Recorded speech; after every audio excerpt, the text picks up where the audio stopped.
fericire, prinzând timpul de o aripă să nu zboare.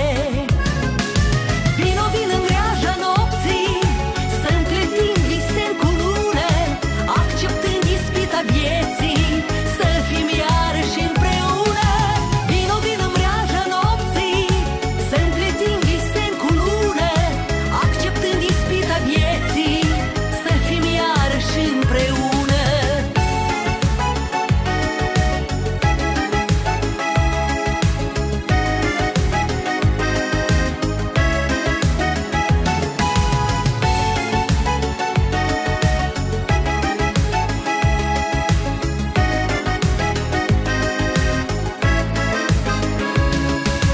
Hoinărind printre iluzii, prin al vieții labirint, pe sub cerul plin de stele singuratici, vom străbate un câmp de vise, așternând crăiasa nopții, oaie